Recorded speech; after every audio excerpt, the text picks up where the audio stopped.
Voir un homme tomber à la mer et s'éloigner du bateau peut créer au sein d'un équipage une forte charge émotionnelle, empêchant alors de mettre en place la bonne procédure. À travers ce sujet, nous ne voulons pas illustrer et classer par ordre de préférence telle ou telle méthode pour récupérer un homme à la mer. Il appartient à chaque skipper de choisir sa manière en fonction des différentes conditions de l'accident, du type de bateau ainsi que de l'expérience de l'équipage. Nous allons vous présenter en images des tests afin de vous aider à mettre en place des repères et des procédures. Vous allez voir que même avec un équipage averti, ce n'est pas si simple que cela. Un homme à la mer devient très vite un petit point intermittent entre les vagues qu'il sera de plus en plus difficile de repérer. Aussi, il est important que bateau et équipage soient correctement équipés pour faire face.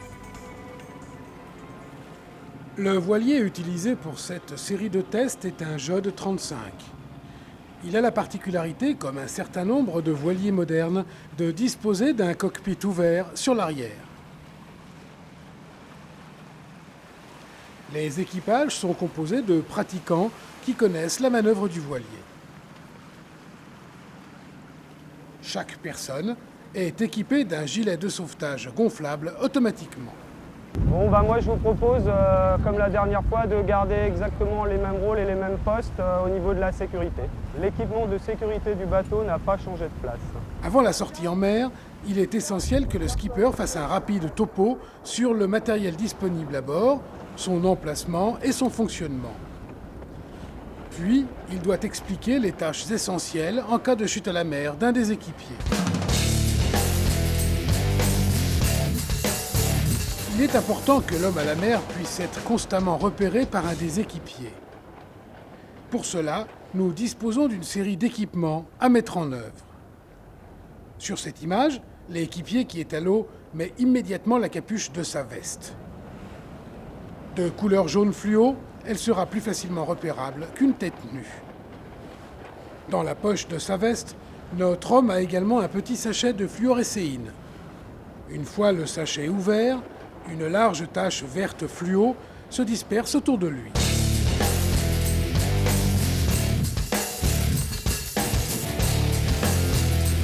Le bateau est équipé alternativement d'une bouée couronne et d'un système flottant de récupération qui sont, et c'est l'essentiel, reliés par une ligne de 35 à 50 mètres au bateau. Un des moyens de repérage très efficaces est le fumigène. Si les équipiers peuvent en posséder un petit dans leur poche, en revanche, il est indispensable qu'il y en ait un rapidement accessible dans le bateau afin qu'il soit tiré le plus rapidement possible après la chute de l'équipier. Ce fumigène donnera à la personne chargée du repérage un bon moyen de ne pas perdre de vue la zone de la chute. Voyons maintenant le déroulé d'un test de manœuvre de récupération. Dès que l'équipier est tombé, une personne de l'équipage crie « Homme à la mer ». Un homme à la mer!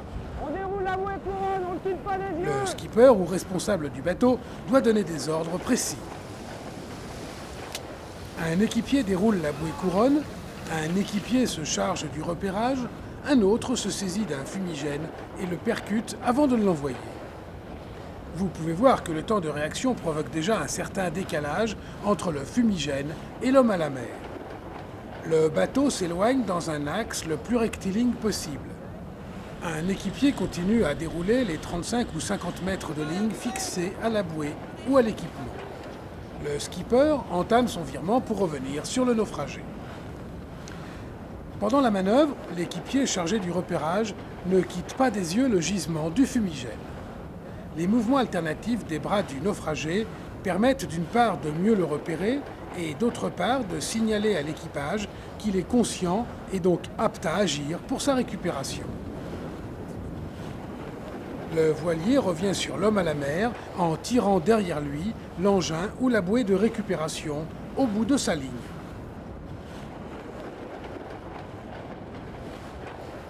Le skipper engage le voilier dans un large virement bout au vent autour du naufragé, puis, Après avoir refermé le cercle, place son voilier dans une position la plus statique possible. Ici, il choisit de le mettre à la cape. Le fait d'avoir effectué un cercle un peu à la manière de la récupération d'un skieur nautique permet à la ligne de venir à portée de main de la personne qui est dans l'eau. L'équipage commence à récupérer le mou dans la ligne jusqu'à ce que l'homme dans l'eau se saisisse de l'engin de récupération.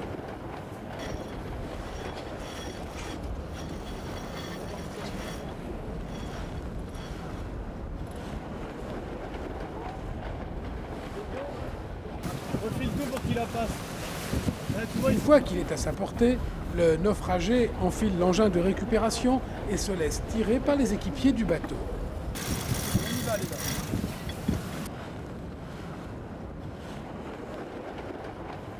Arrivé à la hauteur du tableau arrière, 2 équipiers aident l'homme à la mer à remonter à bord. Il reste ensuite à le réconforter et le réchauffer en fonction de son état de fatigue. Sur des bateaux dont le franc-bord est élevé et qui ne sont pas équipés d'échelles arrière, il est possible d'utiliser de petites échelles souples. L'aide vigoureuse de l'équipage est indispensable pour aider le naufragé à monter à bord.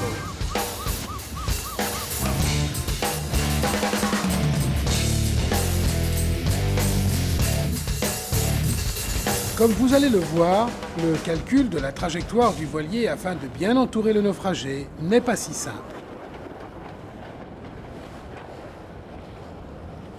Dans cet exemple, la bouée dépasse l'homme dans l'eau qui tente vainement de la rattraper. Conséquence, beaucoup de fatigue et d'énergie perdue.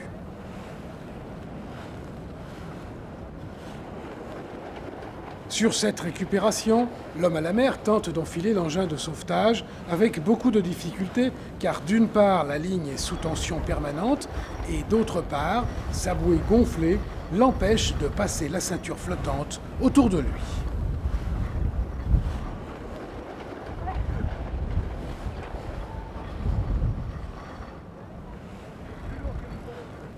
Ah non, il empêche le bateau de l'offer parce qu'il est à droite.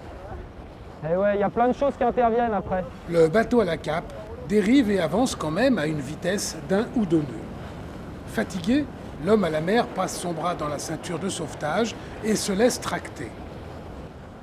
Sa mauvaise position dans l'eau provoque une déstabilisation de sa bouée de sauvetage. J'arrive plus à l'offer tellement lui, il tire sur l'arrière du bateau, tellement il fait poids dans l'eau. Dans cette récupération à l'aide d'une bouée couronne, même problème. Le naufragé ne peut pas enfiler la bouée à cause du volume de son gilet de sauvetage. Le bateau, à la cape, commence à le tracter dans une position instable et délicate.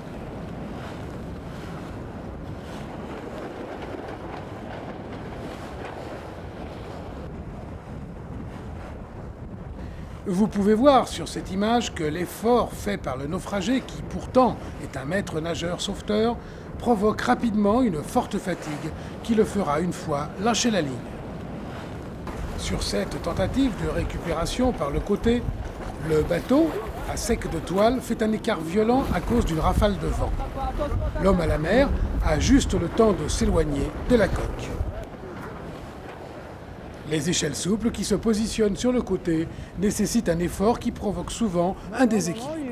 Prenez-le, aidez-le. Hein.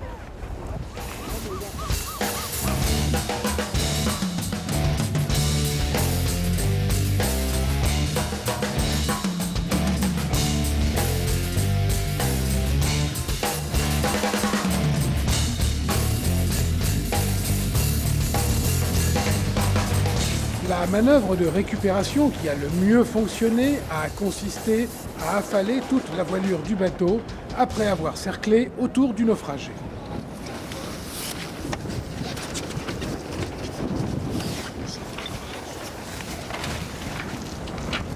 Bateau totalement immobilisé sous une dérive très légère, le naufragé a eu la possibilité de se saisir calmement de l'engin de sauvetage, puis d'enfiler la ceinture. Bah là, ça vient tout seul. Non, mais ça vient tout seul. On sent bien qu'il n'y a pas... Effectivement, c'est un... Afin de ne pas boire la tasse, le naufragé s'est laissé tracter sur le dos.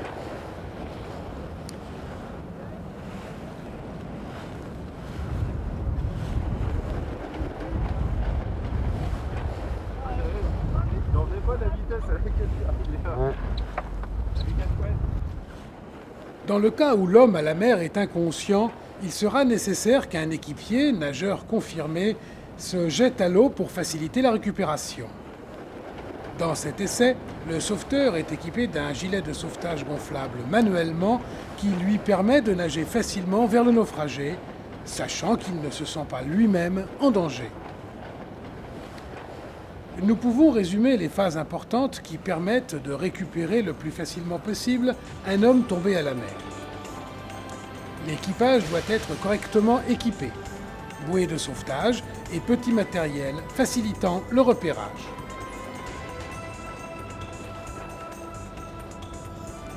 En plus des équipements obligatoires, l'équipement de récupération doit être choisi en fonction des caractéristiques du voilier.